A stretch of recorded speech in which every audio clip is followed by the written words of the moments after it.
రంగారెడ్డి జిల్లా మియాపూర్ పరిధిలోని ఎంఏ నగర్లో దాదాపు 1500 కుటుంబాలు గత 40 సంవత్సరాలుగా నివాసం ఉంటున్నాయి. ఏళ్ల తరబడి కాలనీలో సరైన మౌలిక వస్తువులు లేక కాలనీ వాసులు తీవ్ర ఇబ్బందులు పడుతున్నారు.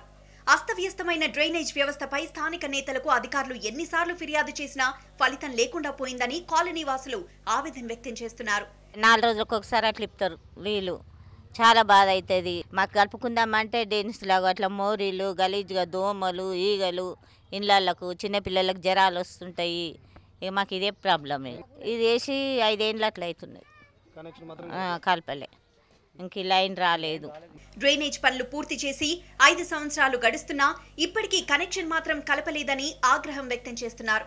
దీనిపై మున్సిపల్ అధికారులకు ఫిర్యాదు చేసినా స్పందించడం లేదు. కాంట్రాక్టర్స్ జేబులు నింపుకోవడం తప్ప పేద ప్రజలు కష్టాలు మాత్రం పట్టడం లేదు. రోడ్లు మంచిగా లేవు. డ్రైనేజ్ 4 సంవత్సరాలు 2 లైన్లు వేయలేరు. వేస్తామని చెప్తున్నాను, వేస్తలేరు. లోపలికి పోతే చాలా మురికి ఉంటుంది. ఇంకా అక్కడ మొత్తం పూరా డ్రైనేజ్ లేదు. మొత్తం రోడ్లు లేవు, మొత్తం దోమలు, అంత పెద్ద ఇబ్బంది ఇది. ప్రజెంట్ ఎమ్మెల్యే అయితే ఇట్లా వస్తాడు, ఇట్లా వెళ్ళిపోతుంటారు. అతను ఇట్లా వస్తాడు, ఇట్లా సమస్యలు ఏం అడుగులు ఉండదు. అతను ఇట్లా రౌండ్ తిరిగేది పోయేది ఉంటుంది అతను, అంతే. చిన్నపాటి వర్షానికే రోడ్లు మొత్తం గుంటలుగా మారి జనాలు నడవలేని విధంగా తయారవుతున్నాయి. కార్పొరేటర్ కు సమస్యలపై ఎన్నిసార్లు వినవించుకున్నా పట్టించుకోవడం లేదని వాపోయారు. మళ్ళీ శాంక్షన్ అయినాయి అంటారు. శాంక్షన్ అయ్యి ఇప్పుడు 5 ఏళ్ళు అవుతుంది, ఇంతవరకు రాలేదు రోడ్డు.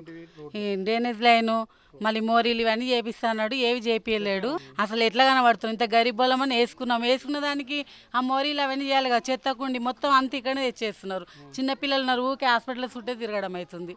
మరి మా ప్రాబ్లం ఎవరు తీరుస్తారు, ఏంది, ఎవరి దగ్గరికి పోయినా మాకేమీ ఇదైతే లేదు. ఈ వర్షాకాలం వస్తే ముఖ్యంగా దోమల ద్వారా డ్రైనేజ్ ఫెసిలిటీ బాగాలేక మురికిగా ఉండి చాలా ఇబ్బంది పడుతున్నాము. హాస్పిటల్స్కి వెళ్ళలేక అసలు శానిటేషన్ అనేది కంప్లీట్గా లేదండి. మొత్తం మీరు చూసినట్లయితే వర్షాకాలం అనేది చాలా ఇబ్బంది పెడుతుంది ప్రతి ఒక్కరిని. ఎమ్మెల్యేలు మారుతారు, మళ్ళా కలెక్టర్లు మారుతారు, కానీ ఒక్క పట్ట కాగితం ఇచ్చిన గుర్తులేదు. మేము ఎన్నోసార్లు పోయినాం.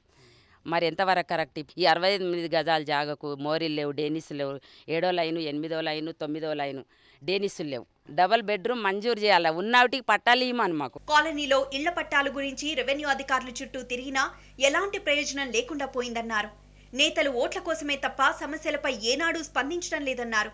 ఇప్పటికైనా అధికారులు నేతలు స్పందించి ఎంఏ నగర్ రోడ్లు, డ్రైనేజ్, ఇళ్ల పట్టాలు ఇవ్వాలని ప్రజలు విజ్ఞప్తి చేస్తున్నారు.